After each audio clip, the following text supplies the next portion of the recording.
వ్యక్తిని నేను. మా కుటుంబం కూడా అన్యుల నుండి రక్షించబడినటువంటి కుటుంబము.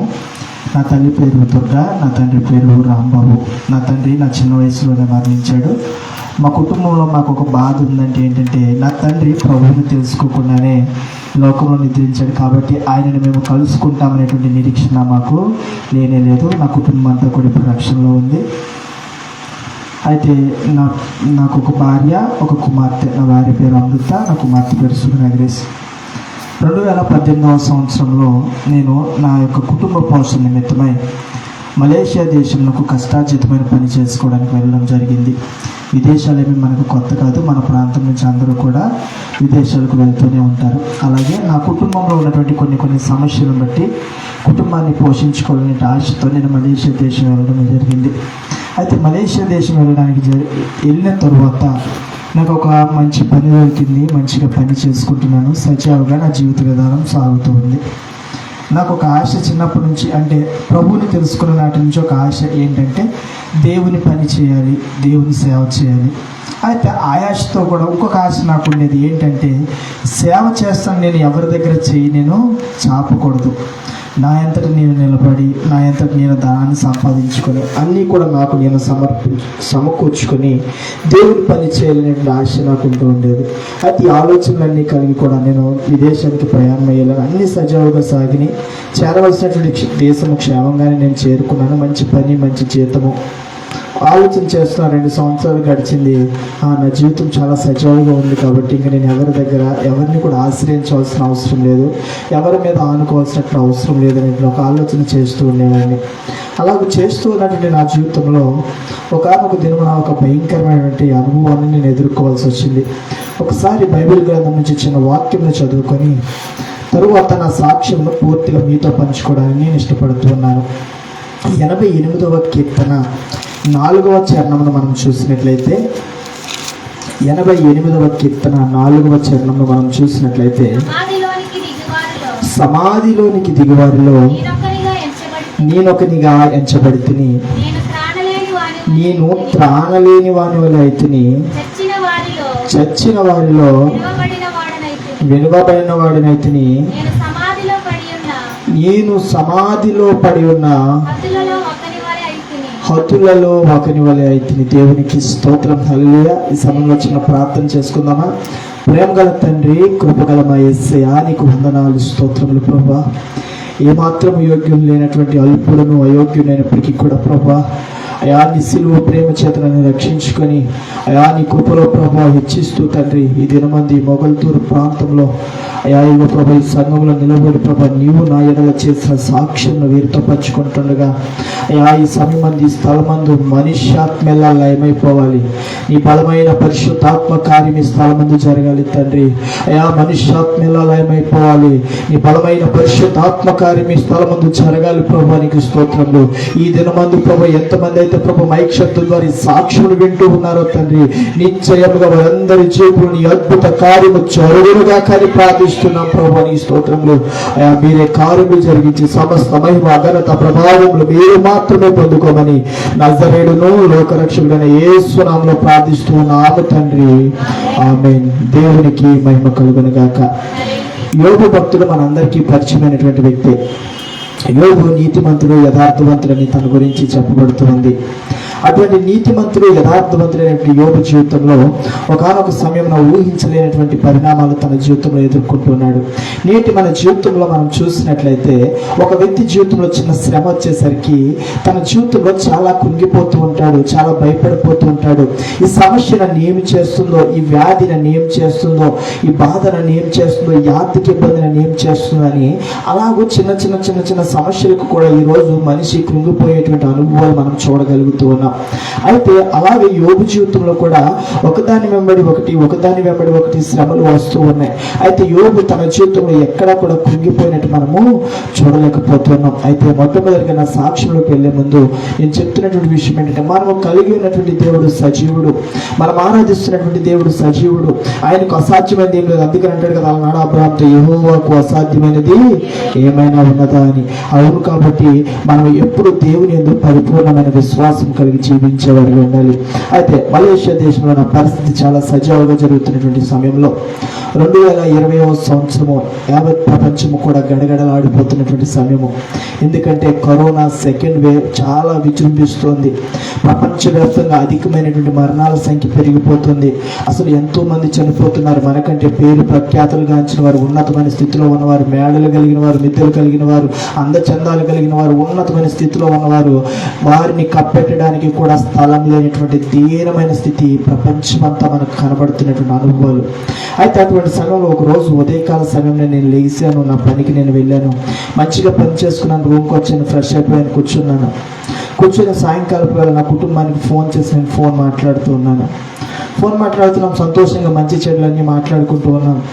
మంచి చెడులు మాట్లాడుకుంటుండగా ఒక్కసారిగా నా ఊపిరి ఆగిపోతుంది, శ్వాస తీసుకోలేకపోతున్నాను. వెంటనే నా కుటుంబంతో ఆగండి, నేను ఒకసారి మళ్ళీ మాట్లాడుతానని వెంటనే ఫోన్ కట్ చేసి నా రూమ్లోకి వెళ్ళిపోయి నేను పడుకున్నాను. ఎప్పుడైతే రూమ్లోకి వెళ్ళి పడుకున్నానో నా పరిస్థితి ఇంకా విషమించిపోతుంది. అసలు శ్వాస తీసుకోవడం చాలా కష్టమైపోతుంది. ఒక పీకి కోసి పడేసేటువంటి కోడి ఏ విధంగా అయితే గిలగిల కొట్టుకుంటా మంచం మీద అలాగే ఊపిరి తీసుకోలేక చాలా విపరీతమైన బాధను నేను అనుభవిస్తున్నాను. వెంటనే నా రూమ్లో ఉన్నటువంటి 10 మంది స్నేహితులు కూడా నా నుంచి చాలా దూరంగా వెళ్ళిపోయారు. ఎందుకంటే అలనాడు కరోనా ఏం చేస్తుందంటే ఊపిరితిత్తుల మీద ప్రభావం చూపిస్తుంది, శ్వాస తీసుకోవడం చాలా కష్టమైపోతుంది. కాబట్టి బహుశా ప్రసాద్కి కరోనా వచ్చేసిందేమో అనేటువంటి ఆలోచించి వారందరూ నా దగ్గర నుంచి దూరం అయిపోయి అంబులెన్స్కి ఫోన్ చేయడం జరిగింది. వాళ్ళు అంబులెన్స్కి ఫోన్ చేసిన తర్వాత ఒక 10 నిమిషాల్లో అంబులెన్స్ వచ్చింది. ఆ సమయంలో ఎవరిని కూడా పేషెంట్ కూడా రానివారు. కాబట్టి ఆ యొక్క హాస్పిటల్ నుంచి వచ్చిన సిబ్బంది మాత్రమే నన్ను అంబులెన్స్లో ఎక్కించుకొని హాస్పిటల్కి తీసుకువెళ్ళారు. హాస్పిటల్కి తీసుకువెళ్ళండి నాకు కోవిడ్ టెస్ట్ చేయడం జరిగింది. కరోనా టెస్ట్ చేశారు, కానీ నాకు కరోనా నెగిటివ్ అని వచ్చింది. నాకు కరోనా వ్యాధి లేదు. మరి ఎందుకు ఇతను శ్వాస తీసుకోలేకపోతున్నాడని ఆలోచన చేసి డాక్టర్స్ నన్ను స్కానింగ్కి తీసుకెళ్ళడం జరిగింది. ఎప్పుడైతే స్కానింగ్కి తీసుకెళ్లారో స్కానింగ్లో తెలిసినటువంటి విషయం ఏంటంటే ఇతని ఊపిరితిత్తులు 96% పాడైపోయినాయి. ఇతనికి కరోనా అయితే రాలేదు, కానీ ఇతను ఊపిరితిత్తులు పాడైపోయినాయని నన్ను వెంటనే అక్కడి నుంచి తీసుకొచ్చి వెంటిలేటర్ మీద నన్ను పెట్టడం జరిగింది. ఇంకా ఆ రోజు నుంచి నా సొంతంగా నాకు శ్వాస తీసుకోవడం అంటే ఏంటో తెలియదు. అంతా కూడా మిషన్ మీదే జరుగుతుంది. ఒక్కొక్కసారి ఆ మిషన్ మీద వచ్చేటువంటి ఆక్సిజన్ కూడా నాకు సరిపోక వారి హెవీ ఆక్సిజన్ నాకు ఇస్తూ ఉండేవాళ్ళు. అలాంటి భయంకరమైన పరిస్థితిని నేను అనుభవిస్తూ ఉన్నాను. అలాగే హాస్పిటల్లో ఉన్న తర్వాత డాక్టర్స్ వచ్చిన అనేకమైన ప్రశ్నలు అడుగుతూ ఉండేవారు. ఆ ప్రశ్నలన్నిటికీ కూడా నేను సమాధానం చెప్తూ ఉండేవాడిని. అలాగే ఇంచుమించు ఆ వెంటిలేటర్ మీద నేను 15 రోజులు ఉండటం జరిగింది. 15 రోజులు ఉన్న తర్వాత డాక్టర్ ఒక విషయాన్ని నా దగ్గరికి వచ్చి చెప్పిన విషయం ఏంటంటే నీ ఊపిరితిత్తులు పూర్తిగా పాడైపోయినాయి, అవి పూర్తిగా ఇన్ఫెక్షన్ అయిపోయినాయి. నీకు ఊపిరితిత్తుల భాగంలో పైప్ చేసి ఆ డస్ట్ అంతా బయటికి తీస్తేనే కానీ నీ అంతటి నువ్వు శ్వాస తీసుకోలేవు. అయితే నీవు ఇప్పుడు మిషన్ మీద ఆక్సిజన్ తీసుకుంటున్నావు కాబట్టి ఆ ట్రీట్మెంట్ స్టార్ట్ చేసేటువంటి టైంలో నీవు బ్రతికితే బ్రతుకుతావు, 20% బ్రతికే అవకాశాలు ఉన్నాయి, 80% నువ్వు చచ్చిపోయేటువంటి అవకాశాలు ఉన్నాయి, నువ్వు బ్రతుకు అని డాక్టర్ చెప్పి నాకు ఒక పేపర్ మీద ఇచ్చి ఆ పేపర్ మీద సంతకం చేయమన్నారు. సంతకం చేయమంటే నేను మా ఇంటికి ఫోన్ చేసి ఇలాగంటున్నారు డాక్టర్స్, మరి ఏం చేయమంటారంటే సరే ఏదైతే అదే అవుతుంది, నువ్వు సంతకం చేయమన్నారు. నేను ఆ పేపర్ మీద సంతకం పెట్టాను. సంతకం పెట్టిన వెంటనే అప్పటికి 15 రోజులు గడిచిపోయింది. ఎప్పుడైతే నేను సంతకం పెట్టానో అసలు 15 రోజులు నేను హాస్పిటల్ అడ్మిట్ అయ్యి జరిగింది. కాబట్టి ఒకసారి మళ్ళీ కరోనా టెస్ట్ చేద్దామని మళ్ళీ నాకు కరోనా టెస్ట్ చేయడం జరిగింది. అయితే కరోనా టెస్ట్ చేశారు, అది 3 రోజులకి రిపోర్ట్ వస్తుంది. 3 రోజులు అయిపోయింది. అయితే ఉదయాన్నే రిపోర్ట్స్ వచ్చినాయి. డాక్టర్స్ ఎవరు నా దగ్గరికి రావట్లేదు. అయితే చాలా సమయం అయిపోయింది, మధ్యాహ్నం ఇంచుమించు 1 గంట అయిపోతుంది. అంటే మన ఇండియాలో ఉదయం 10 గంటలు అవుతుంది. డాక్టర్స్ ఎవరు నా దగ్గరికి రావట్లేదు. ఇంతలో అటు వెళ్తున్న ఒక నర్సు నేను అన్నాను, అమ్మ ఈరోజు నేను ట్రీట్మెంట్ చేస్తానన్నారు కదా, ఎవరు నా దగ్గరికి రావట్లేదు ఏంటి అని అన్నప్పుడు ఆ నర్సు అంది కొంతసేపు వెయిట్ చేయమని చెప్పింది. వెయిట్ చేయమని చెప్పిన తర్వాత సరే ఈవినింగ్ అని చేస్తారేమని నా ఆలోచనతో నేను ఆశపడుతూ ఉన్నాను. అయితే వెంటనే చెప్పిన ఒక అరగంటలోనే ఇంకొక అంబులెన్స్ నా దగ్గరికి వచ్చి ఆగింది. వెంటనే అది కరోనా హాస్పిటల్ నుంచి ఆ అంబులెన్స్ వచ్చింది. వారు వచ్చి వెంటనే నన్ను మొత్తము నా పైప్స్ ఇవన్నీ తీసి నాకు మళ్ళీ వేరే మిషన్స్ సెట్ చేసి కరోనా హాస్పిటల్కి తీసుకెళ్ళడానికి సిద్ధపరిచారు. ఎందుకంటే నాకు అప్పుడు 15 రోజుల తర్వాత కరోనా పాజిటివ్ వచ్చేసింది. అయితే వాళ్ళు నన్ను సిద్ధపరుస్తున్నప్పుడు నేను వాళ్ళకు ఒక మాట చెప్పాను, అయ్యా నేను వాష్రూమ్కి వెళ్ళాలి ఒకసారి అని అన్నప్పుడు వాళ్ళు వెంటనే వీల్ చైర్ తీసుకొచ్చి నాకు ఆక్సిజన్ సిలిండర్ పెట్టి ఆ వీల్ చైర్లో లేచి కూర్చోమన్నారు. ఎప్పుడైతే ఆ మంచం మీద నుంచి లేచి నేను వీల్ చైర్లో కూర్చోడానికి ప్రయత్నం చేస్తున్నానో నేను ఉన్నటువంటి స్థలంలో ఒక్కసారిగా కిందకి కుప్పకూలిపోవడం జరిగింది. వెంటనే డాక్టర్స్ నన్ను అక్కడి నుంచి లేపి మంచం మీద పడుకోబెట్టారు. మంచం మీద పడుకోబెట్టి సీనియర్ డాక్టర్కి ఇన్ఫర్మేషన్ ఇచ్చినప్పుడు సీనియర్ డాక్టర్ నా దగ్గరికి వచ్చి నా కాలు భాగాన్ని చెక్ చేశాడు. కరోనా ఒక్కొక్కరికి ఒక్కొక్క అవయవం మీద ప్రభావం చూపిస్తుంది కాబట్టి కరోనా ఇతని 2 కాళ్ళ మీద ప్రభావం చూపించింది. కాళ్ళల్లో ఉన్నటువంటి నరాలు పూర్తిగా చచ్చిపడిపోయినాయి. ఇతనికి జీవితంలో కాళ్ళు వచ్చేటువంటి అవకాశం లేదు అని డాక్టర్స్ నిర్ధారణ చేసేసి డాక్టర్స్ వెళ్ళిపోయిన తర్వాత వాళ్ళు వెంటనే నాకు ఒక డైపర్ వేసి నేను నా డైపర్లోనే మోషన్కి వెళ్ళమన్నారు. సరే, నేను ఆ డైపర్లోనే మోషన్కి వెళ్ళాను. వెంటనే నా డైపర్ క్లీన్ చేసి ఇంకొక డైపర్ నాకు వేసి అన్ని మిషన్స్ సెట్ చేసి నేను అంబులెన్స్లో ఎక్కించుకొని కరోనా హాస్పిటల్కి నన్ను తీసుకుని వెళ్ళిపోయారు. కరోనా హాస్పిటల్కి తీసుకెళ్ళారు. కరోనా హాస్పిటల్ ట్రీట్మెంట్ జరుగుతూ ఉంది. హాస్పిటల్కి వచ్చినటువంటి ప్రతి వారు కూడా 14 రోజులు 13 రోజుల్లో డిశ్చార్జ్ అయిపోయేవాళ్ళు. నేను ఇంచుమించు 21 రోజులు హాస్పిటల్లో ఉన్నాను. నాకు ఎటువంటి మెరుగుదల నాకు కనిపించట్లేదు. ఒక వ్యక్తి జీవితంలో ఎలాగుంటుందంటే, ఏదైనా బలహీనత వచ్చినప్పుడు హాస్పిటల్లో అడ్మిట్ అయితే వారికి వచ్చేటువంటి బలహీనతను బట్టి, వారు చేస్తున్న ట్రీట్మెంట్ని బట్టి ఆ వ్యక్తి త్వరగా కోలుకునేటువంటి అవకాశాలు ఉంటాయి. కానీ నా పరిస్థితి ఎలాగవుతుందంటే, హాస్పిటల్కి వెళ్ళిన తర్వాత ఇంకా బలహీనుడిని అయిపోతున్నాను, ఇంకా నాకు రోగం అధికమైపోతుంది, ఏం చేయాలో అర్థం కావట్లేదు. అయితే మలేషియా ధర్మం ప్రకారం ఏంటంటే, ఒక వ్యక్తిని హాస్పిటల్లో 14 రోజులు మాత్రమే ఉంచాలి, తర్వాత హోమ్ క్వారంటైన్ పంపించేయాలి. అయితే డాక్టర్ వచ్చి నాకు చెప్తున్నాడు, నీకు చూస్తుంటే పాజిటివ్గా చూపిస్తుంది, నెగిటివ్ రావట్లేదు, నీకేమి ఇక్కడ ఎవరు లేరు, నేను ఏం చేయాలో మాకు అర్థం కావట్లేదు అన్నారు. అది ఆ కరోనా ట్రీట్మెంట్ సమయంలో చాలా భయంకరమైన మెడిసిన్. ఎందుకంటే డాక్టర్స్ చేసే ప్రయత్నం ఏంటంటే, ఎలాగైనా ఇతను బాగు చేయాలి, బాగు చేస్తే తను ఇంటికి వెళ్ళిపోతాడు. ఎందుకంటే వస్తున్న ప్రతి డాక్టర్ చేతులు పట్టుకుని, నేను ఒక చిన్న పాపను వదులుకొని వచ్చాను, నాకు ఒక భార్య ఉంది, నాకు ఒక కుటుంబం ఉంది, నన్ను ఎలాగ బ్రతికించనని ప్రతి డాక్టర్స్ చేతులు కూడా నేను పట్టుకుంటుండేవాడిని. దాన్ని బట్టి వాళ్ళని ఐదు జాలి కలిసి ఏదో తన బ్రతికించాలనే ప్రయత్నం చేస్తూ ఉండేవాళ్ళు. అలాగే నా పరిస్థితి రోజు రోజుకి విషమించిపోతుంది. ఆ కరోనా హాస్పిటల్లో నేను వేసుకునేటువంటి మెడిసిన్ మొత్తం ఉదయకాల సమయంలో నేను 21 టాబ్లెట్స్ వేసేవాళ్ళని పరగడుపునే, మళ్ళీ మధ్యాహ్నం 21 టాబ్లెట్స్, రాత్రికి 21 టాబ్లెట్స్. కరోనా నుంచి నాకు నెగిటివ్ రావడానికి నా పొట్ట చుట్టూ వాళ్ళు ఇంజెక్షన్స్ చేస్తూ ఉండేవాళ్ళు. ఆ ఇంజెక్షన్స్ బాధ నేను భరించలేకపోయి విపరీతంగా వ్యాధులతో ఎంతగానో అరిచేవాడిని. డాక్టర్స్ ఒకే మాట చెప్పేవాళ్ళు, నువ్వు బ్రతకాలని ఆశపడుతున్నావు కాబట్టి ఎంత బాధని నువ్వు భరించాల్సిన అవసరం ఉంది అని వాళ్ళు చెప్తూ ఉండేవాళ్ళు. అలాగే 22 రోజులు నాకు మొదట తీసుకెళ్ళిన కరోనా హాస్పిటల్కి సమయం అయిపోయింది. సమయం అయిపోయిన తర్వాత నాలో ఒక ఆందోళన, ఇంకా నాకు నెగిటివ్ రావట్లా, పాజిటివ్గా చూపిస్తున్న నా పరిస్థితి ఏంటి, ఎవరు లేరు, ఒంటరిగా ఉన్నాను, దేశంలో నాణ్య వాళ్ళు ఎవరు లేరు, ఏం చేయాలో అర్థం కాని పరిస్థితిలో డాక్టర్స్ నా ఎందుకు జాలి తెలిసి నా కోసం కొత్త ఫైల్ ఓపెన్ చేసి నేనున్న హాస్పిటల్ నుంచి కరోనా ట్రీట్మెంట్ నిమిత్తం నన్ను మళ్ళీ వేరే హాస్పిటల్కి షిఫ్ట్ చేశారు. అక్కడి నుంచి మళ్ళీ నాకు అన్నీ సిద్ధపరిచి వేరే కరోనా హాస్పిటల్కి నేను వెళ్ళాను. అక్కడ నాకు ట్రీట్మెంట్ స్టార్ట్ అయింది. మళ్ళీ దేవుడి ఉచితమైన కృపను బట్టి అక్కడికి వెళ్ళిన తర్వాత 14 రోజులకి నాకు నెగిటివ్ రిపోర్ట్ వచ్చింది. దేవునికి స్తోత్రం, హల్లెలూయా. అయితే నెగిటివ్ రిపోర్ట్ వచ్చింది, సంతోషపడ్డాను. ఎందుకంటే నాకు కరోనా తగ్గింది కాబట్టి ఇప్పుడు నన్ను మొదటి హాస్పిటల్కి తీసుకుని వెళ్ళిపోతారు. మొదటి హాస్పిటల్లో మళ్ళీ నాకు ట్రీట్మెంట్ జరుగుతుంది, నా ఊపిరితిత్తులకు పైప్ చేస్తారు, నాకు క్లీన్ అవుతాయి, నా ఎంత నేను శ్వాస తీసుకోగలుగుతాను, నేను క్షేమంగా ఇండియాకి వెళ్ళిపోతానని ఆలోచన చేశాను. అయితే అక్కడ డాక్టర్స్ చేసినటువంటి పని ఏంటంటే, కరోనా ఊపిరితిత్తుల మీద ప్రభావం చూపిస్తుంది కాబట్టి ఇంతకు ముందే ఇతను ఊపిరితిత్తులు 96% పాడైపోయినాయి కాబట్టి అసలు ఇప్పుడు ఇతని పరిస్థితి ఎలాగుందో ఒకసారి పరీక్షిద్దామని నన్ను మళ్ళీ స్కానింగ్కి పంపించడం తెలిసింది. అయితే ఇంత సంతోషం ఒక గంట కూడా నా దగ్గర లేదండి. చాలా సంతోషపడ్డాను, ఎందుకంటే కరోనా నాకు నెగిటివ్ వచ్చింది, నేను వెళ్తాను, నాకు లంగ్స్ ట్రీట్మెంట్ జరుగుతుంది, నేను ఇంటికి వెళ్ళిపోతాను సంతోషపడిన తర్వాత ఒక గంటలోనే వాళ్ళు నన్ను స్కానింగ్కి తీసుకువెళ్ళారు. స్కానింగ్కి తీసుకెళ్ళిన తర్వాత స్కానింగ్లో ఒక పిడుగులాంటి వార్త ఏంటంటే, నా కిడ్నీలు 2 కూడా పూర్తిగా పాడైపోయినాయి. నా కిడ్నీలు 2 కూడా పూర్తిగా పాడైపోయినాయి. డాక్టర్స్ చెప్పిన మాట, ఇతనికి బ్రతకడానికి అసలు అవకాశమే లేదని డాక్టర్స్ నిర్ధారణ చేశారు. అక్కడి నుంచి ఈ మధ్యకాలంలో నేను మీకు మొట్టమొదటిగానే చెప్పాను, ఇదంతా ఈ సమయం అంతా కూడా ఇంచుమించు నెల 15 రోజులు, నెల 20 రోజులు గడిచిపోయింది. నేను ఎప్పుడైతే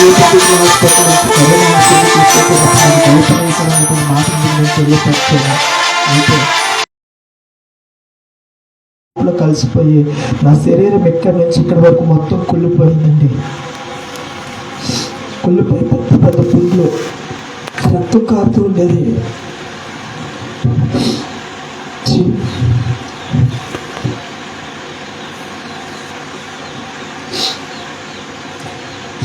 చీమ వస్తుండేది. ఆ దుర్వాసన నేను కూడా పీల్చుకోలేకపోయేవాడిని. ఈ పరిస్థితి బట్టి డాక్టర్స్ కూడా నా దగ్గరికి రావడానికి ఇష్టపడేవాళ్ళు కాదు. అలాగే అక్కడి నుంచి నేను కిడ్నీ హాస్పిటల్కి తీసుకెళ్ళిన తర్వాత కిడ్నీ హాస్పిటల్లో ట్రీట్మెంట్ పొందుతున్నాను. ఎప్పుడైతే కిడ్నీ హాస్పిటల్కి తీసుకెళ్లారో నేను కూడా యోబు వలె ఒక మాట దేవుని ఎదుటి పలికాను. ఏంటంటే, ప్రభువా, నేను తెలుసుకున్న నాటి నుంచి కూడా నేను అనేక మందికి నీ సువార్తను ప్రకటించాను. అసలు నువ్వేంటో నేను చాలా మందికి చెప్పాను. నేను ఏ విధంగా బ్రతికాను నీకు తెలుసు. కానీ ఈరోజు నువ్వు నన్ను విడిచిపెట్టేశావు. కాబట్టి నీకు నాకు సంబంధం లేదు. ఎందుకంటే అక్కడ నా పరిస్థితి ఏమైందంటే, నాకు ఉన్నటువంటి శ్రమను బట్టి నా ఆత్మీయ నేత్రాలు మూయబడిపోయినాయి, శరీర నేత్రాలు తెరవబడిపోయినాయి. ఈరోజు మన జీవితంలో కూడా చాలా మంది పరిస్థితి ఇదే. తమ జీవితంలో వచ్చేటువంటి శ్రమను బట్టి, తమ జీవితంలో వచ్చేటువంటి కష్టంను బట్టి, వ్యాధిని బట్టి, రోగం బట్టి చాలా మందికి ఆత్మీయ నేత్రాలు మూసుకుపోయి శరీర నేత్రాలు తెరవబడిపోతూ ఉన్నాయి. అందుకని మరి ఏమనుకుంటున్నారంటే, దేవుడు లేడు, దేవుడు మమ్మల్ని విడిచిపెట్టేశాడు, దేవుడు మమ్మల్ని త్రోసివేశాడు, దేవుడు మమ్మల్ని ఉమ్మివేశాడు. నేను చాలా రకాలుగా దేవుడిని దూషించే వారికి అయిపోతున్నాం. ఆనాడు నా పరిస్థితి కూడా అదేనండి. దేవుడు అనేవాడు ఈ పరిస్థితి నాకెందుకు? ఓకే, రోగం రావచ్చు, వచ్చిన ఇంత బాధ, ఇంత భయంకరమైన పరిస్థితి, ఎందుకు నేను తట్టుకోలేని స్థితి అని దేవుడిని దూషించడం నేను ప్రారంభించాను. ఒక నిర్ధారణ నేను వచ్చేసాను, దేవుడు అనేవాడు లేనే లేదు అనేటువంటి ఒక ఆలోచన చేస్తున్నాను.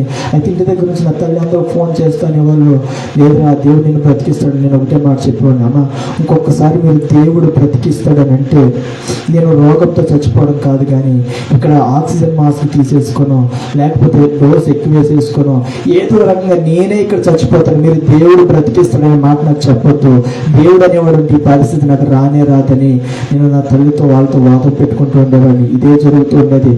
అలాగే కిడ్నీ హాస్పిటల్కి తీసుకెళ్లారు. కిడ్నీ హాస్పిటల్కి తీసుకెళ్ళి వెంటనే నాకు డయాలసిస్ స్టార్ట్ చేశారండి. నా శరీరం నుంచి రక్తం బయటకు వెళ్తూ ఉండేది, మళ్ళీ రక్తం లోపలికి వస్తుంది. ఇదే ప్రాసెస్ జరుగుతుంది. మనకి ఇక్కడ వారానికి 2-3 సార్లు డయాలసిస్ చేస్తారు. నాకు కంటిన్యూ 16 రోజులు కంటిన్యూ జరుగుతూనే ఉంది. పరిస్థితి ఏం అర్థం కాని పరిస్థితి. అలా ఒక కిడ్నీ సంబంధించినటువంటి హాస్పిటల్లో 21 రోజులు నేను ఉన్నాను. ఉన్న తర్వాత నేను పూర్తిగా తగ్గిందని నేను చెప్పట్లేదు.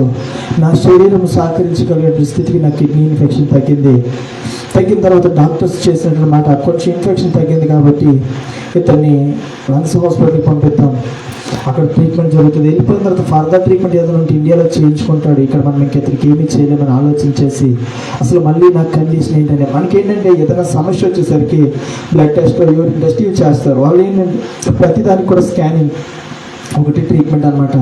అయితే అలాగైన తర్వాత వెంటనే మళ్ళీ నన్ను స్కానింగ్కి తీసుకెళ్ళడం జరిగింది.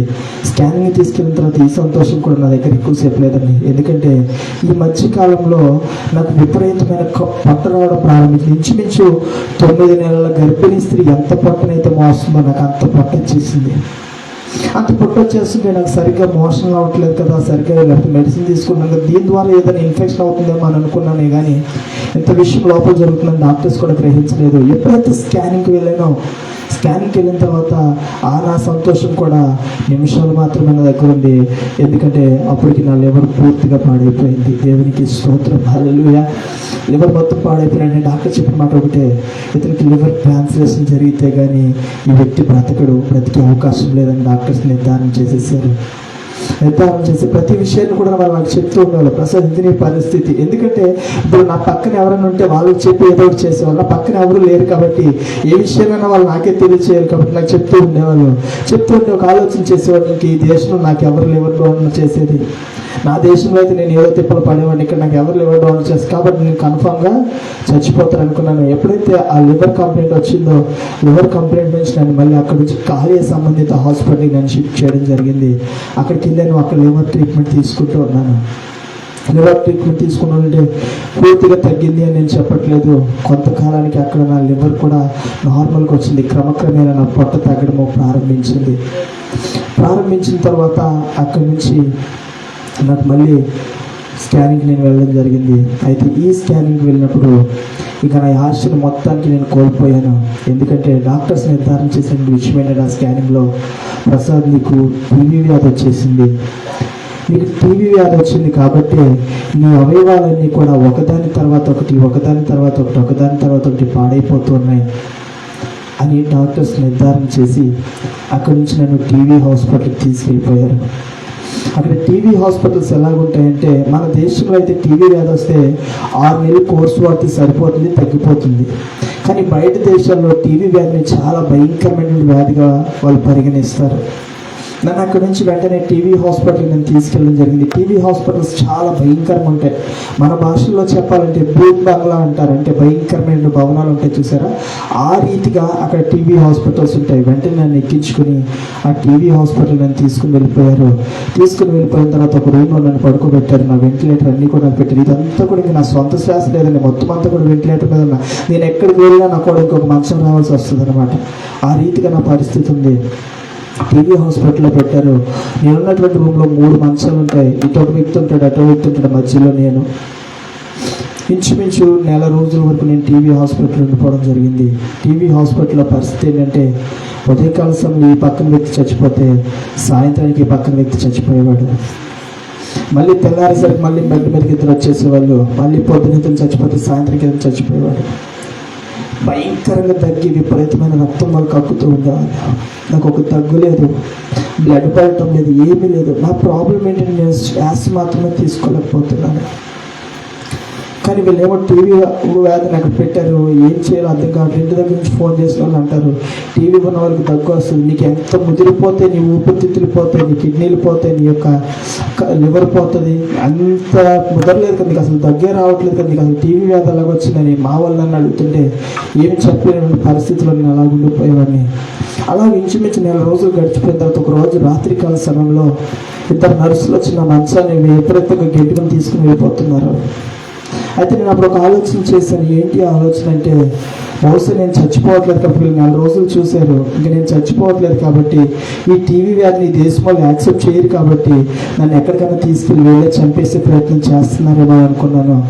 వాళ్ళు వేగంగా తీసుకుని వెళ్ళిపోయి మళ్ళీ నేను అంబులెన్స్లో ఎక్కించుకున్నారు. ఇక్కడ నా పరిస్థితి ఎలాగుందంటే, మనం ఇక్కడ నుంచి మొగల్తూరు వెళ్ళడానికి ఒక ఆటో ఎక్కుతాం, మొగల్తూరు నుంచి నరసాపురం వెళ్ళడానికి ఒక ఆటో, నరసాపురం నుంచి పాలకొల్లు వెళ్ళడానికి ఒక ఆటో.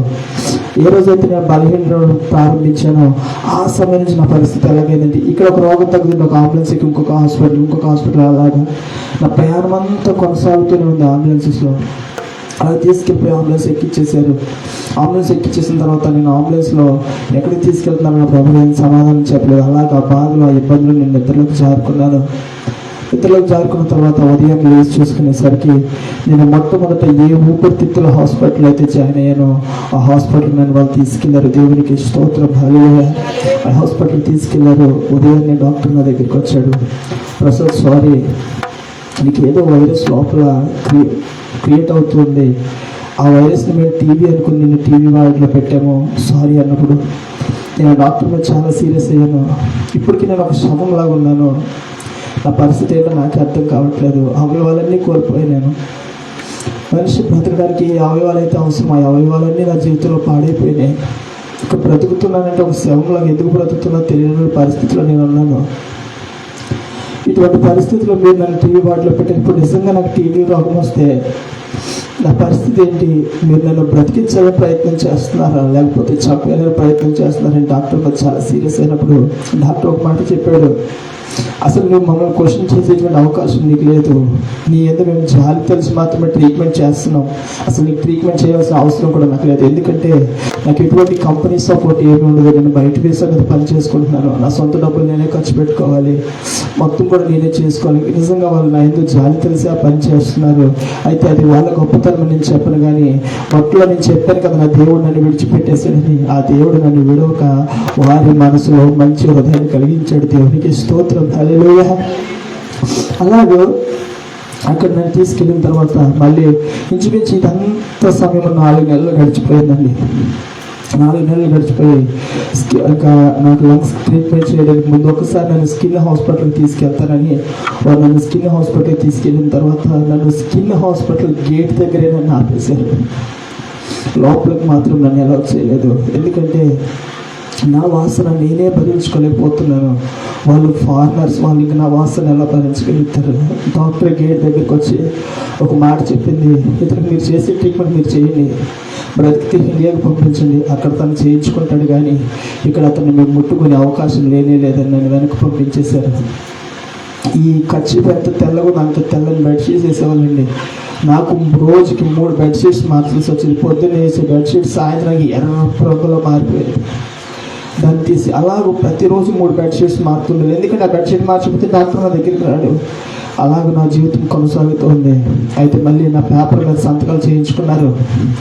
సంతకాలు చేయించుకున్న తర్వాత నా తల్లికి నేను చెప్పాను, అమ్మ ఈరోజు ట్రీట్మెంట్ చేస్తున్నారు, ఇప్పుడు నాకు అస్థిపంజరం అయిపోయాను, ఏం జరుగుతుందో నాకు తెలియదు అనేసి నా తల్లికి అలాగే చెప్పేసి నా ఫోన్ కట్ చేశాను. కట్ చేసిన తర్వాత వాళ్ళు నాకు కరోనా టెస్ట్ చేశారు. 3 రోజులకి నా రిపోర్ట్స్ వచ్చినాయి, కరోనా నెగిటివ్ వచ్చింది.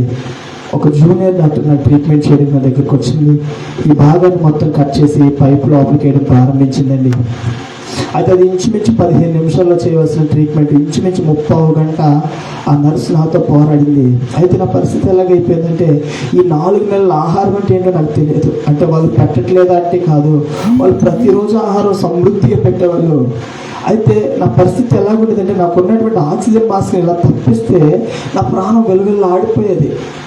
అయితే ఒక ఆలోచన చేసేవాడిని, భోజనం లేకుండా నా ఆకలితో నా చచ్చిపోతాను, కానీ ఈ బాధ నేను అనుభవించలేను అనేటువంటి ఆలోచనతో మాస్క్ తీయడానికి ఇష్టపడేవాళ్ళు. పొద్దున్న టిఫిన్ పెట్టేవాళ్ళు, మధ్యాహ్నం భోజనం పెట్టేవాళ్ళు, రాత్రికి భోజనం పెట్టేవాళ్ళు. దాన్ని ముట్టుకునేవాడిని కాదు.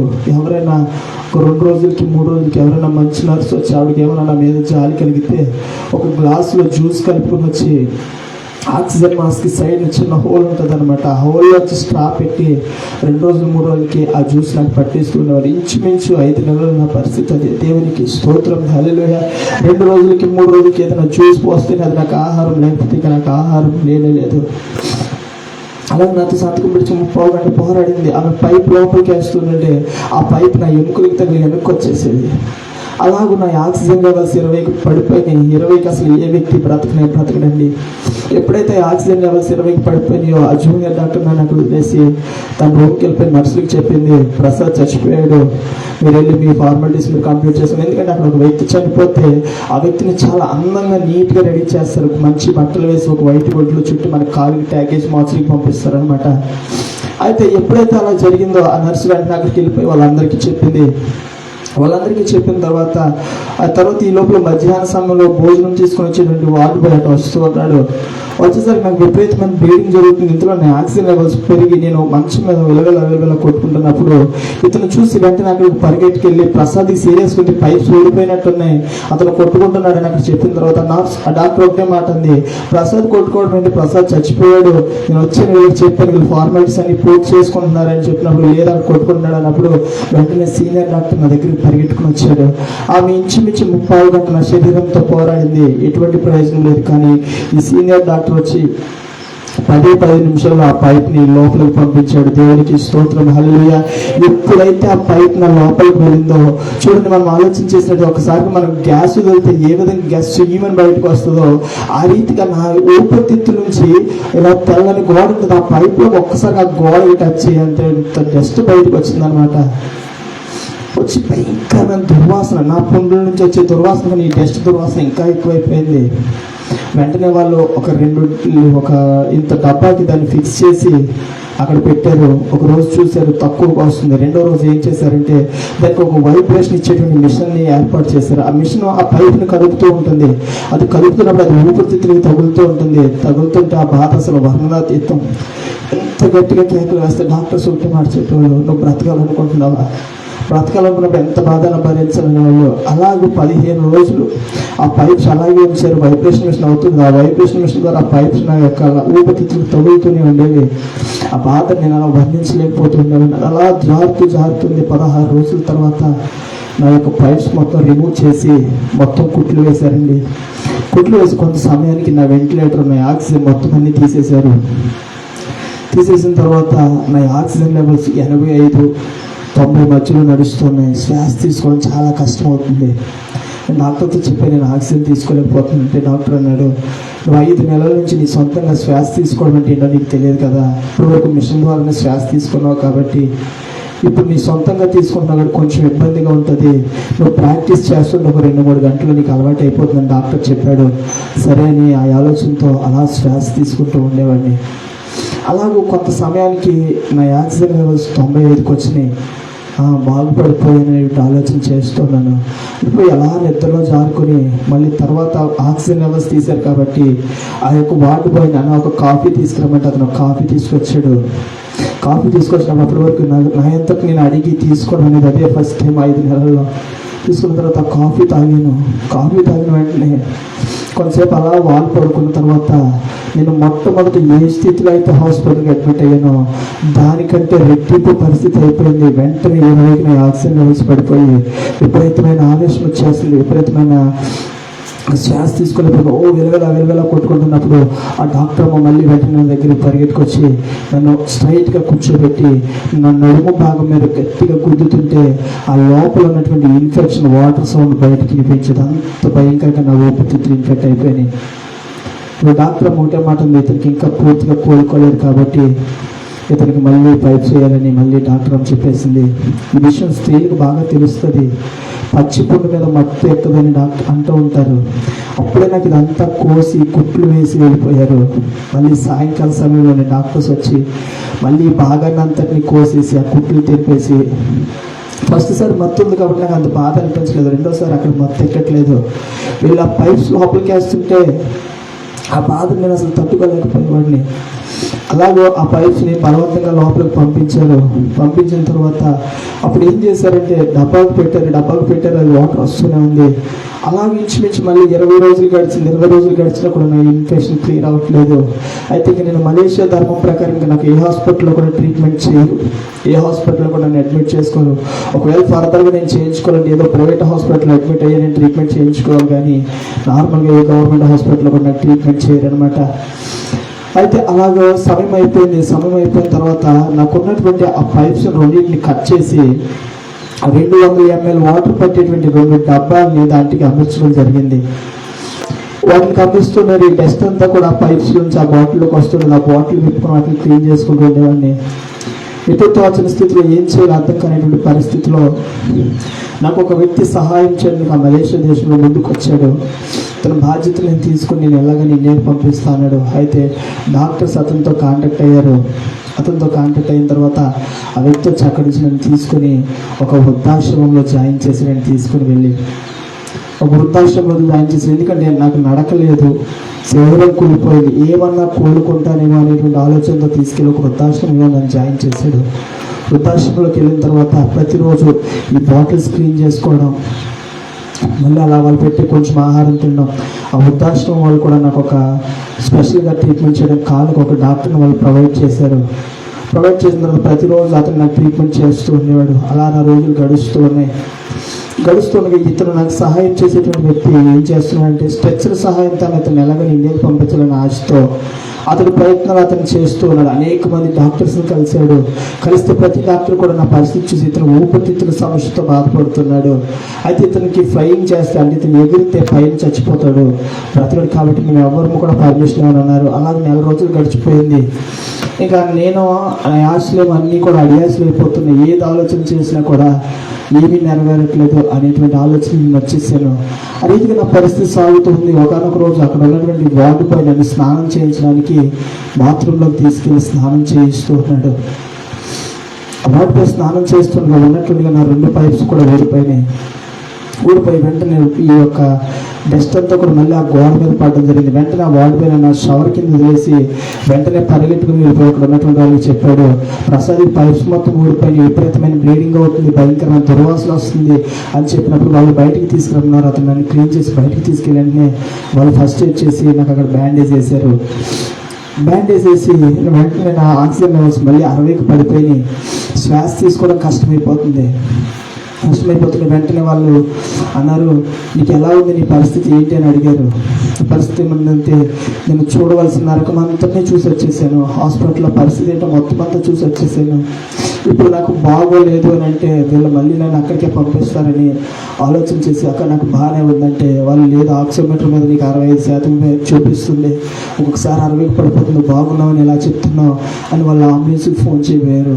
అంబులెన్స్కి ఫోన్ చేయకపోతే వెంటనే అక్కడ ఒక లేడీ నడిపిస్తుంది అనమాట. ఆవిడ తమిళనాడుకి సంబంధించిన ఆవిడ కాళ్ళ మీద పడిపోయి ఆవిడ కాళ్ళు 2 పట్టుకొని అక్కడ నేను ఇల్లీగల్గా ఉంటున్నాను, నేను మీ వృద్ధాశ్రమంలో ఉన్నట్టు ఎవరికి తెలియదు, కొంచెం నా మీద జాలి పడండి. నేను చచ్చిపోతే నన్ను తీసుకెళ్ళి ఎక్కడైనా పడేయండి. ఎందుకంటే మలేషియా ఎటు చూసిన అడవిలో కనబడతాయి. మీరు నన్ను తీసుకెళ్ళి ఎక్కడైనా పడేయండి. అంతేగాని నన్ను హాస్పిటల్కి పంపించే ప్రయత్నం మాత్రం మీరు చేయొద్దని ఆ యొక్క 2 కాళ్ళు పట్టుకుని చాలా బతిపాలితే, సరే నువ్వు లోపలికి వెళ్ళి రెస్ట్ తీసుకోమంది. అలాగే వెళ్ళి రెస్ట్ తీసుకున్నాను. జాయిగా నిద్రలోకి జారుకున్నాను. దేవుడు మహాకృపను బట్టి నా ఆక్సిజన్ లెవెల్స్ 70-80 మధ్యలో నడుస్తున్నాయి. దేవునికి స్తోత్రం, హల్లెలూయా. కానీ వాళ్ళకి మాత్రం మనసు అంగీకరించట్లేదు. ఎందుకంటే ఎవరికి కూడా ఇష్టపడదు ఒక ప్రాణము వాళ్ళు ఎదుట పోవడం అంటే. ఎవరు కూడా ఇష్టపడరు.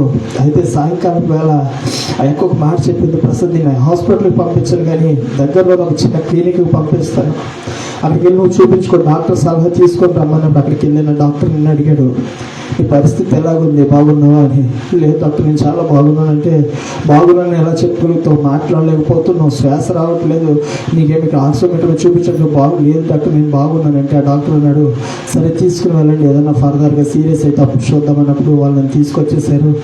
ఆ నైట్ ఛాయగా నిద్రలోకి జారుకున్నాను. దేవుడు మహాకృపను బట్టి నా ఆక్సిజన్ లెవెల్స్ ఒక నార్మల్ వ్యక్తికి ఎలా ఉంటాయో అలా నా ఆక్సిజన్ లెవెల్స్ అయిపోయినాయి. దేవునికి స్తోత్రం, హల్లెలూయా.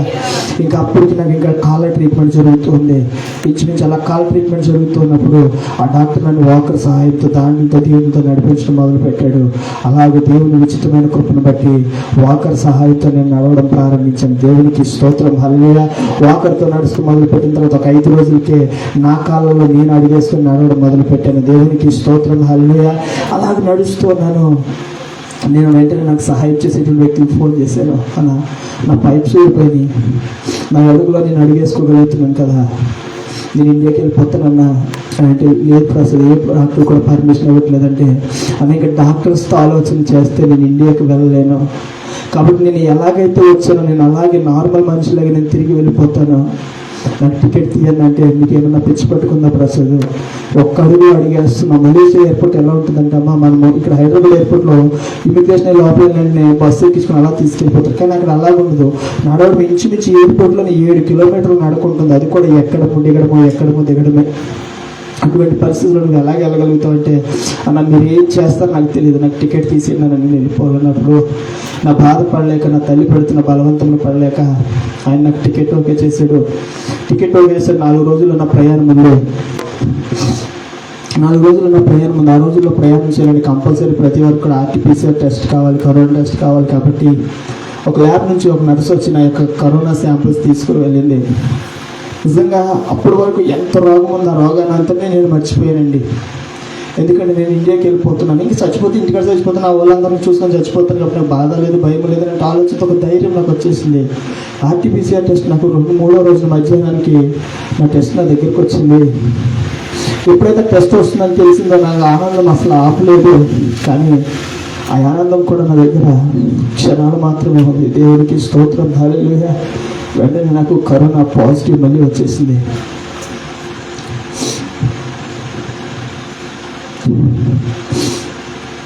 కరోనా పాజిటివ్ వచ్చేసిన వెంటనే ఆ యొక్క ఇన్ఛార్జ్ వచ్చారు, ప్రసాద్ కరోనా పాజిటివ్ వచ్చింది కాబట్టి ఇప్పుడు మళ్ళీ హాస్పిటల్ నుంచి వస్తారు, నేను తీసుకుని వెళ్ళిపోతారు, నువ్వు ఇండియాకి వెళ్ళే అవకాశం లేదన్నప్పుడు వెంటనే నా తల్లికి ఫోన్ చేసి, అప్పటికే లక్షల మీద మేము వెచ్చించామండి, ఇంకా నా విషయంలో ₹1 కూడా మీరు ఖర్చు పెట్టద్దు, నాకు మళ్ళీ కరోనా పాజిటివ్ వచ్చిందని ఇప్పుడు మళ్ళీ హాస్పిటల్కి తీసుకెళ్ళిపోతారు, ఇంక ఈసారి నేను బ్రతుకుతానేటువంటి అవకాశం లేదు అని వెంటనే వాళ్ళని ఇబ్బంది పెట్టడం ఇష్టం లేక నా ఫోన్ స్విచ్ ఆఫ్ చేసి వాళ్ళు నాకు ఇచ్చినటువంటి రూమ్లోకి వెళ్ళిపోయారు. రూమ్లో నేను పడుకున్నాను.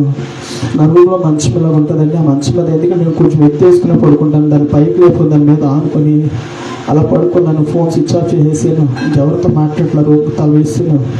అయితే మీకు మొదట్లో ఒక మాట చెప్పాను, ఏంటంటే దేవుడు నన్ను విడిచిపెట్టేశాడు కాబట్టి నాకు ఈ శ్రమలు, దేవుడు నన్ను విడిచిపెట్టేశాడు కాబట్టి నాకు ఈ కష్టాలు అని నేను ఆలోచన చేస్తున్నాను. నిజంగా దేవుడి సహాయం మనకు లేకపోతే అసలు కష్టాన్ని మనం ఎక్కడ భరించగలుగుతామండి?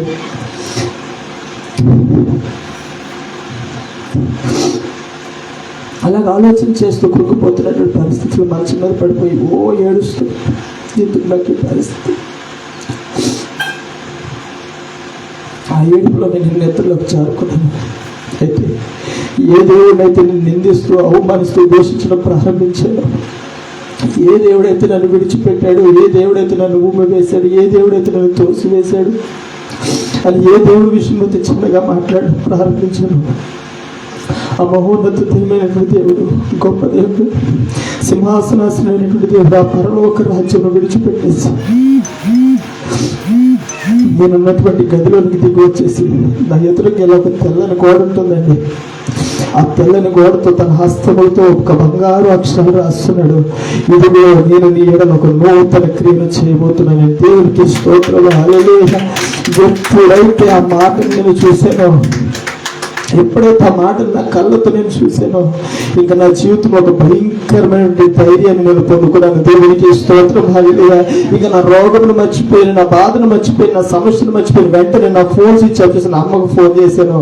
అమ్మ, నేను చచ్చిపోవడం అనేది జరగదు, నేను బ్రతుకుతాను, నేను చచ్చిపోనమ్మా అన్నప్పుడు వెంటనే మా తల్లి గారు అతనికి ఫోన్ చేసి, అయ్యా ఇంతకాలం ప్రతిరోజు చచ్చిపోతాను చచ్చిపోతాను చచ్చిపోతాను అంటే నా మాటే కానీ బ్రతుకుతానన్న మాట ఏ రోజు రాలేదయ్యా.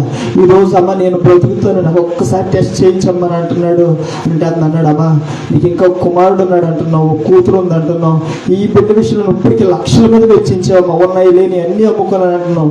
ఈ 30,000 కనుకుంటే నువ్వు ఎక్కడైనా ఒక 10 మంది అనాథ పిల్లలకి అన్నం పెట్టుకుంది, ఈ యొక్క బిడ్డను జ్ఞాపకం చేసుకుని వాళ్ళకి అన్నం పెట్టుకుంది అమ్మ అని చెప్పినప్పుడు, లేదయ్యా నా డబ్బు నేను ఖర్చు పెట్టుకుంటున్నాను కదా, మీకు ఇబ్బంది ఏం లేదు, నేను పంపిస్తాను, మీరు టెస్ట్ చేయండి అన్నారు. అయితే నాకు తెల్లారి ఫ్లైట్ ఉంది, ఈరోజు నాకు ఎమర్జెన్సీగా రిపోర్ట్ రావాలి. దానికి వాళ్ళు కొంచెం ఎక్కువ అమౌంట్ అడిగారు. సరే అన్నిటికీ మేము అంగీకరించాం. ఏ నర్స్ అయితే వచ్చి ఫస్ట్ నా శాంపుల్స్ తీసుకెళ్ళి పాజిటివ్ రిపోర్ట్స్ తీసుకొచ్చిందో, అదే నర్స్ వచ్చి మళ్ళీ నాకు కోవిడ్ రిపోర్ట్స్ తీసుకెళ్ళిందండి. కోవిడ్ రిపోర్ట్స్ తీసుకెళ్ళి మళ్ళీ వెంటనే ఇంచుమించు గంటల వ్యవధిలోనే ఆమె నాకు నెగిటివ్ రిపోర్ట్స్ తీసుకొచ్చింది. దేవునికి స్తోత్రం, హల్లెలూయా. వెంటనే నా బ్యాగ్ అంతా ప్యాక్ చేసుకున్నాను. బ్యాగ్ ప్యాక్ చేసుకోవడం నా దగ్గర ఏమీ లేదండి, ఎందుకంటే నా శరీరంలో నేను మోసుకునేటువంటి పరిస్థితి ఏమీ లేదు. ఈ పరిశుద్ధ గ్రంథము, నా పాస్పోర్ట్, నా ఫ్లైట్ టికెట్ తప్పించి నా దగ్గరికి ఏమీ లేవు. వీటిని ఒక బ్యాగ్లో వేసుకుని బయలుదేరిన తర్వాత ఆ సమయంలో ఎయిర్ ఇండియా ఎక్స్ప్రెస్ అని ఒక్క ఫ్లైట్ మాత్రమే, ఏ దేశానికి వెళ్ళాలని అది ఒక్క విమానమే తిరుగుతుంది, ఇంక ఏ విమానాలు తిరగట్లేదు. అయితే ఇంచుమించి ఆ బోర్డింగ్ లైన్ చూస్తే కిలోమీటర్ వ్యవధిలో జనం నిలబడ్డారు. నేను ఒక నార్మల్ ప్యాసింజర్ లాగా వెళ్తున్నాను. కాళ్ళల్లో బలం లేదు. అదిగా ఆ కర్ర ఎంత ఉందో చూసారా, అంతంత ఉన్నాయండి నా కాళ్ళు. మొత్తం అస్థిపంజరం, ఒక అస్థిపంజరం మీద చర్మం కూడా తెల్లకూడదు, అలాగున్నాను నేను. నిజంగా నన్ను చూసినప్పుడు భయపడిపోతున్నారు జనాలు. ఒక పక్కన భయంకరమైన దుర్వాసన, ఏం చేయాలి అర్థమట్లా. మీకు అందరికీ తెలిసింది ఎయిర్పోర్ట్లో ఎంత అఫీషియల్స్ వస్తారో, ఎయిర్పోర్ట్ ఎంత బాగుంటుందో, దాంట్లో నేను ఎలాగున్నానంటే అంత భయంకరమైన పరిస్థితి. నా వాసన నేనే పీల్చుకోలేకపోతున్నటువంటి పరిస్థితి. ఆ విధంగా నేను ముందుకు వెళ్తూ ఉన్నాను. లైన్ చూస్తే చాలా పెద్దగా ఉంది, నొచ్చలేకపోతున్నాను, కాళ్ళు విపరీతంగా లాగేస్తున్నాయి, బలం రావట్లేదు. అక్కడ ఉన్నటువంటి వాళ్ళు నేను అడుగుతున్నాను, నా పరిస్థితి ఇది, కొంచెం ఏమైనా హెల్ప్ చేసి కొంచెం ఎదురుకు పంపించండి అన్న, నా బోర్డింగ్ కంప్లీట్ చేసుకుంటానంటే నీ మెడికల్ రిపోర్ట్ చూపించుకునే వాళ్ళు. ఆ రోజు బోర్డింగ్ కౌంటర్ దగ్గర ఒక తెలుగు సహోదరుడు కూడా ఉన్నాడు. అనే నా పరిస్థితి దాన్ని కొంచెం అర్థం చేసుకోవాలి అంటే, అతను లేదు తమ్ముడు మేమేమి చేయలేము, మెడికల్ రిపోర్ట్ ఉంటే మేము ఎదురు పంపించగలుగుతాం, రూల్స్ ఒప్పుకోవాలన్నారు. ఏమి చేసేది లేక అలాగే నుంచున్నాను. వెనకాల ఒక సహోదరి విజయవాడకు వస్తుంది అనమాట, మలేషియా దేశం నుంచి. ఆమె ఎప్పటి నుంచి నన్ను అబ్జర్వ్ చేస్తుందో తెలియదు. ఒక చెంట పిల్లవాళ్ళగా లైన్లో నుంచి ఏడుస్తూనే ఉన్నాను. అందరూ చూస్తున్నారు కానీ ఎవరు కూడా నా ఎంత జాలి పడట్లేదు. వెంటనే యొక్క తన ట్రాలీ మీద ఉన్నటువంటి పెట్లన్నీ కూడా ఒక వరుసలో పెట్టేసుకుని, తమ్ముడు నేను ఇంక చేయగలిగింది ఏమీ లేదు, ఈ ట్రాలీ మీద కూర్చో, నేను అక్కడ వరకు నేను గెట్టుకొని వెళ్తాను, బోర్డింగ్ అయిన తర్వాత మాత్రం నేను ఏం చేయలేను అన్నప్పుడు ఇంచుమించు బోర్డింగ్ వరకు కూడా అక్కడ నన్ను గెట్టుకొని వెళ్ళిందండి. గెట్టుకు వెళ్ళిన తర్వాత నా బోర్డింగ్ పాస్ అయింది. బోర్డింగ్ అయిన కాడికి నా పరిస్థితి చూడాలి, ఇంకా ప్రతి చోట ఎక్కడమో దిగడమో నా వల్ల కాదు. స్తంభాలు ఉంటే స్తంభాలు పట్టుకొని ఎక్కడ పడితే అక్కడ అలా చతుకులు పడిపోవాలి కింద, ప్రతి స్తంభం కాడ చతుకులు పడిపోయి ఏంటి పరిస్థితి, ప్రతి స్తంభం కాడ ఏడబడిపోయి అలా ఏడుస్తూ ఇమిగ్రేషన్ దగ్గర వరకు వెళ్ళాను. ఇమిగ్రేషన్ పరిస్థితి నేను ఎంత అనార్గంగా మాట్లాడుతున్నాను, నేను ఏం చేస్తున్నారు అనేటువంటి మాట కూడా నా దగ్గర వచ్చేది కాదు. ఎందుకంటే ఒక్క మాట నా నోటంటే వస్తే విపరీతమైన ఆవేశం వచ్చేసి శ్వాస తీసుకోవడం కష్టమైపోయింది. అలాగే ఇమిగ్రేషన్ దగ్గర దాకా వెళ్ళాను. ఇమిగ్రేషన్కి వెళ్ళి నా పాస్పోర్ట్, నా వీసా అన్ని వారికి ఇచ్చాను. వచ్చిన తర్వాత వాడు నువ్వు పర్ఫెక్ట్గా ఉన్నావా అని నన్ను అడిగాడు. నేను పర్ఫెక్ట్గానే ఉన్నాను, నన్ను వెంటనే పక్కకు వెళ్ళిపోమన్నాడు. నా పాస్పోర్ట్ నా వీసా వాడి దగ్గర నేను పక్కకు వెళ్ళిపోయాను. పక్కకు వెళ్ళిపోయి 5 నిమిషాలు నుంచున్నాను. ఇంక నుంచునే శక్తి లేక అక్కడ అలాగే సతుకులు పడిపోయాను. ఈ మధ్యలో ఒక 10 మందికి ఇమిగ్రేషన్ అయిన తర్వాత మళ్ళీ జాయిగా లేచి మళ్ళీ అతని దగ్గరికి వెళ్ళాను. సార్ మీ పాస్పోర్ట్ అంటే నువ్వు పర్ఫెక్ట్గా ఉన్నావా అన్నాడు. నేను పర్ఫెక్ట్గానే ఉన్నాను సార్ అన్నాను. మళ్ళీ పక్కకు వెళ్ళిపోమన్నాడు. మళ్ళీ పక్కకు వెళ్ళిపోయి కూర్చొని అక్కడ ఒక చిన్న ప్రార్థన చేశాను. ప్రభువా, నూతన క్రియ చేస్తాను ఇక్కడ వరకు తీసుకొచ్చి, ఈసారి కనుక అయితే నా పాస్పోర్ట్లో స్టాంప్ వేయాలి, లేకపోతే నా పాస్పోర్ట్ ఇచ్చిన వెనక్కి పంపించాలి. నేను ఇంక ఈ బాధని తట్టుకోలేను, నా వల్ల కావట్లేదు ప్రభు అని చిన్న ప్రార్థన చేసుకున్న వల్ల ఒక 10 మంది అయిన తర్వాత నేను అతని దగ్గరికి వచ్చి నిలబడ్డాను. నిలబడిన తర్వాత సార్ మీ మై పాస్పోర్ట్ అన్నాను. పర్ఫెక్ట్గా ఉన్నావా అంటే పర్ఫెక్ట్గానే ఉన్నాను సార్ అన్నాను. అన్న తర్వాత ఇప్పుడు ఇటు వెళ్ళమన్నా అతను ఈసారి ఇటువైపుకి వెళ్ళమన్నాడు. దుఃఖంతో పక్కకు జరిగాను. వెంటనే పైకి చూడమన్నాడు. ఎందుకే అక్కడ కెమెరా ఉంది. వెంటనే నన్ను ఫోటో తీసుకొని నా పాస్పోర్ట్లో స్టాంప్ వేసి నా పాస్పోర్ట్ నాకు ఇచ్చేసాడు. దేవునికి స్తోత్రం. అక్కడ నుంచి నడుచుకుంటూ వెళ్తున్నానండి. నాకు వచ్చినటువంటి రోగము, నాకు ఉన్నటువంటి పరిస్థితి నన్ను మలేషియా ఎయిర్పోర్ట్లో భిక్షగాడిని కూడా చేసేసింది. నా దగ్గర ఒక్క రింగేట్ కూడా లేదండి. అప్పటికే భోజనం చేసి 2 రోజులు అవుతుంది. అక్కడ నేను భోజనం కూడా చేయలేదు. ఎప్పుడైతే మన దాహం వేస్తుంది, నా ప్లేట్లో నాతో వచ్చేటువంటి ఒక తణుకు సహోదరుడు వస్తూ ఉన్నాడు. ఆ కుర్రోడు నేను అడిగాను, అన్న పరిస్థితి ఇది, ఒక్క రూపాయి కూడా లేదన్నా, ఒక చిన్న వాటర్ బాటిల్ కొనుక్కొచ్చేస్తే విజయవాడలో దిగిన తర్వాత ఈ డబ్బులు నీకు ఇచ్చేస్తున్నాను, పరిస్థితి అర్థం చేసుకోమన్నప్పుడు ఎంత లేదన్నా నేను ఇప్పుడే తీసుకొస్తాను, మీరు ఇక్కడే కూర్చున్నాడు. అతను తీసుకొస్తాడని ఆలోచనతో ఆశతో అరగంట నేను ఒకటే స్థలంలో ఒక వాటర్ బాటిల్ కోసం ఎదురు చూశాను. అతను తిరిగి నా దగ్గరికి రాలేదు. దాహాన్ని తట్టుకోలేకపోతున్నాను. చేసేది ఏమి లేక పక్కనే ఒక వాష్రూమ్ ఉంటే బాత్రూంలోకి వెళ్ళి ఆ బాత్రూంలో వచ్చేటువంటి వాటర్ని తాగేసి నేను ముందుకు వెళ్ళడం ప్రారంభించాను. అయితే అక్కడ నేను చేసినట్టు ఒక విషయం ఏంటంటే, నేను ఆలోచించేసి, ఎందుకంటే మన మనిషి స్వభావాలు ఎలాగుంటాయంటే ఎంత కష్టంలో ఉన్నా కూడా మన ఈగోని చంపుకోవడానికి మాత్రం మనం ఇష్టపడం. నేను అనుకుంటే ఒక మనసులో ఒక మాట అనుకున్నా, సరేరా ఫ్లైట్లో నీ సీట్ నా పక్కన రాకపోతుంది, అప్పుడు ఎలా కూర్చుంటావని ఆలోచన కూడా నేను చేసి అలాగే వెయిటింగ్ హాల్లోకి వెళ్ళానండి. నేను ఎప్పుడైతే వెయిటింగ్ హాల్లోకి వెళ్ళానో, వెయిటింగ్ హాల్లో నా పక్కన కూర్చున్న వాళ్ళందరూ కూడా లేచి వెళ్ళిపోయారు. ఎందుకంటే ఎవరికి వాళ్ళని నిందించట్లేదు, ఎందుకంటే వాళ్ళకి అవకాశం లేదు. ఎవరైనా ఆ స్థానంలో ఉంటే నేను కూడా అలాగే చేసేవాడినేమో. అటువంటి పరిస్థితిలో అలా కూర్చున్నాను. నిజంగా ఎవడనైతే నేను వాటర్ బాటిల్ అడిగానో ఫ్లైట్లో వాడిది నా పక్క సీట్. దేవునికి స్తోత్రం, హల్లెలూయా. నేను అప్పుడు అనుకున్న మనసులో, ఇప్పుడు ఎవరా ఎక్కడికి వెళ్తావో, ఇప్పుడు ఎయిర్పోర్ట్లో అంటే ఎటో కట్టి పారిపోయాడు, వెయిటింగ్ హాల్ అంటే ఎటో కట్టి పారిపోయాడు, ఇప్పుడు ఫ్లైట్లో ఎక్కడికి పారిపోతాడు, ఎక్కడికి పారిపోయే అవకాశం లేదు. సరే కూర్చోరా అనుకున్నాను. అయిపోయింది. అతను నా వైపు ముఖం చూడలేకపోతున్నాడు. ఎందుకంటే ఒక్క వాటర్ బాటిల్ తను ఇవ్వలేకపోయాడు. ఒక వాటర్ బాటిల్ అంటే మన ఇండియా డబ్బులు 12 రూపాయలు ఉంటుందని చిన్న వాటర్ బాటిల్. ఆ వాటర్ బాటిల్ అతను నాకు సహాయం చేయలేకపోయాడు. సరే అనుకున్నాం. విమానం ఎక్కాను. విమానంలో వెళ్తూ ఉండగా నేను ఇంక ఎంట్రన్స్ అవుతున్నాము, అక్కడ ఒక్కసారిగా అలా కొట్టుకోడి కింద పడిపోయాను. ఎయిర్ హోస్టెస్ నన్ను పక్కకి తీసుకుని వెళ్ళిపోయారు. పక్కకి తీసుకుని వెళ్ళిపోయిన తర్వాత అందరూ ఫ్లైట్లోకి వెళ్ళిపోయిన తర్వాత ఆ ఎయిర్ హోస్టెస్ నన్ను అడుగుతుంది, అది ఓకే అంటే నేను బాగానే ఉన్నాను. లేదు నువ్వు బాగోలేదు, వెనక్కి వెళ్ళిపోవాలంటుంది.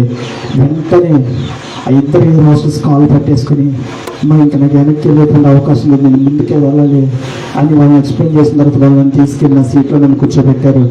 కూర్చున్నాను. అన్ని విషయాలు చెప్పారు. ఫ్లైట్ స్టార్ట్ అయింది. విమానము ఎగరవలసినటువంటి వ్యక్తికి ఇంకా ఎగరలేదండి, జస్ట్ ప్యాకప్ అయిందంటే. ఎప్పుడైతే విమానం ఎగరడం ప్రారంభించిందో నా ఆక్సిజన్ లెవెల్స్ అన్నీ పడిపోవడం ప్రారంభించాయి. ఇంకా శ్వాస తీసుకోలేకపోతుంది. చాలా భయంకరమైపోతున్న పరిస్థితి.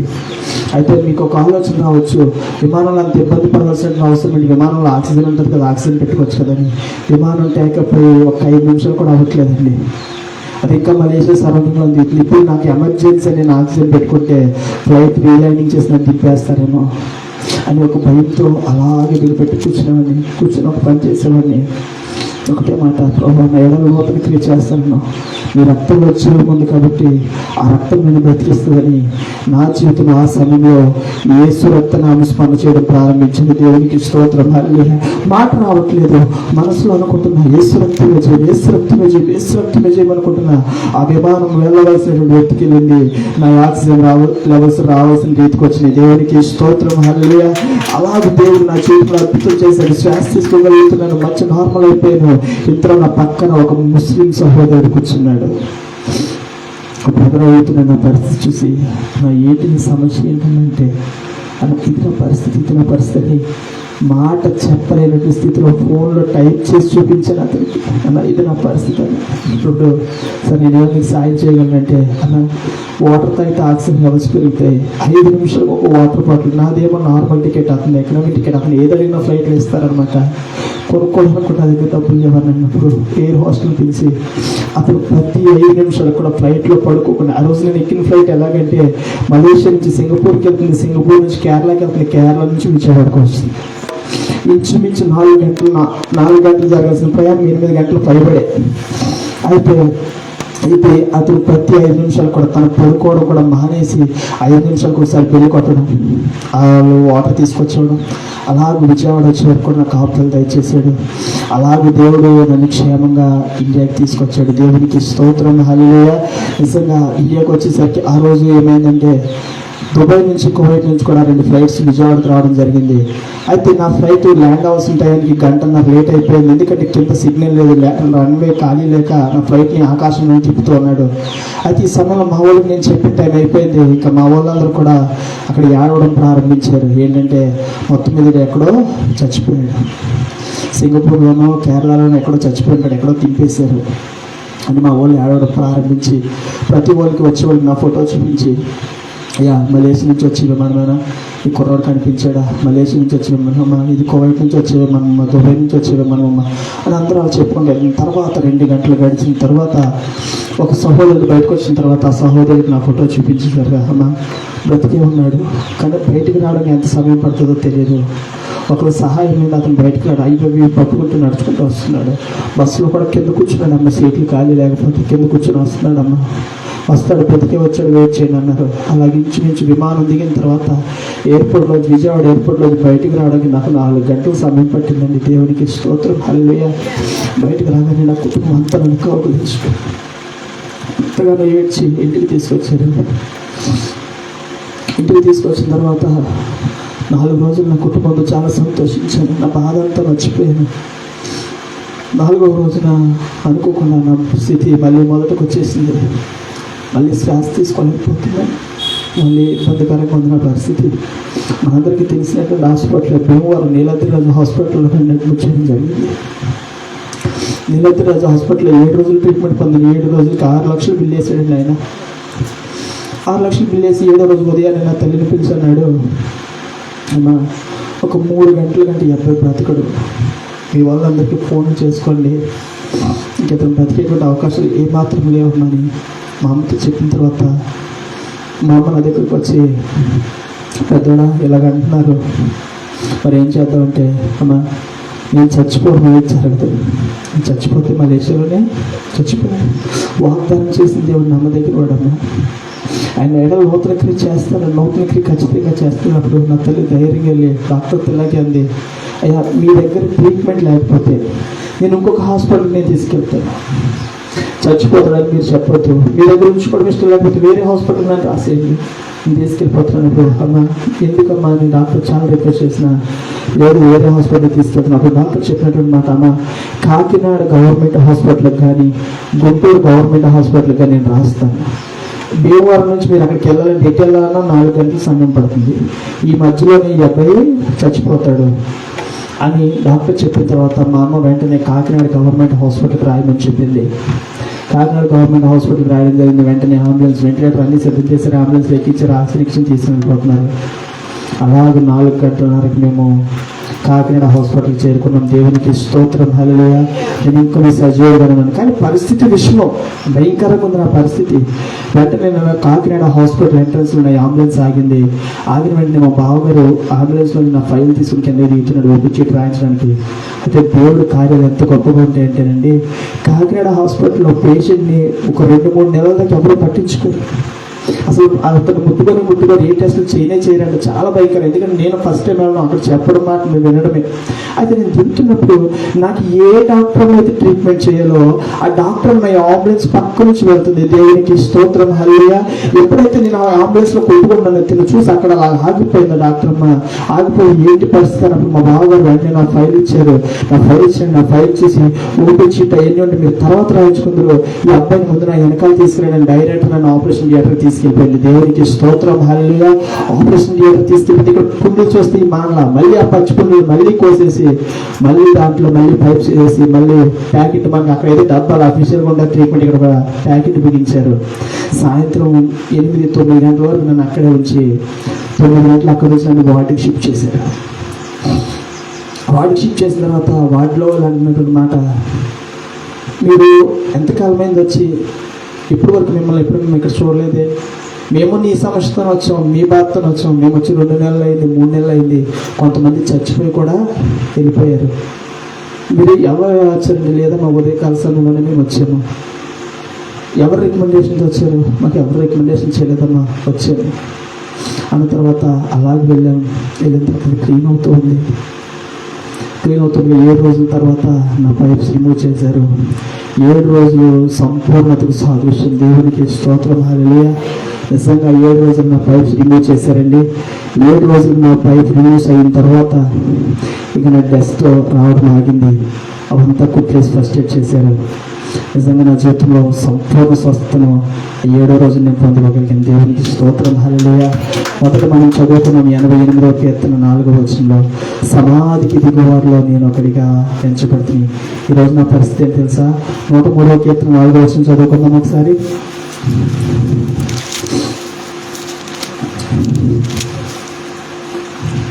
సమాధిలో నుండి నీ ప్రాణమును విమోచించి ఉన్నాడు. కరుణా కటాక్షములను నీకు కిరీటముగా ఉంచుచున్నాడు. పక్షిరాజు యవనం వలె నీ యవనము క్రొత్తదగుచున్నట్లు మేలుతో నీ హృదయమును తృప్తిపరుస్తున్నాడు. దేవునికి స్తోత్రం, హల్లెలూయా. అలనాడు మలేషియాలో నేను సమాధిలోకి దిగువారిలో ఒకడిని.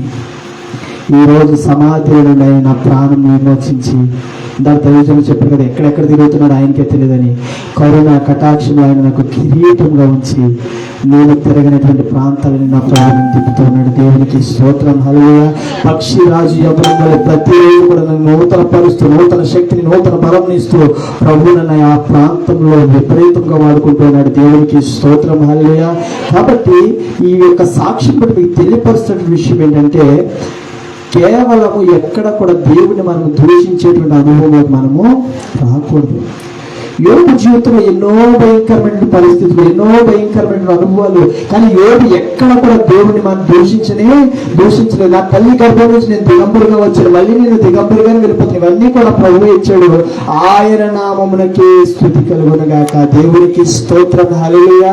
చూడండి, ఎంత శ్రమలోనైనా, ఎంత ఇరుకులోనైనా, ఎంత కష్టంలోనైనా, ఎంత రోగంలోనైనా తన భార్య వచ్చాడు, ఇంకెంతకాలం దేవుడిని వెంబడిస్తావు, ఇంకెంతకాలం దేవుడు అంట, దేవుడిని దూషించి నువ్వు చావరా అంటుంది యోబు భార్య వచ్చి. కానీ ఎక్కడ యోబు ద్వేషించలేదు.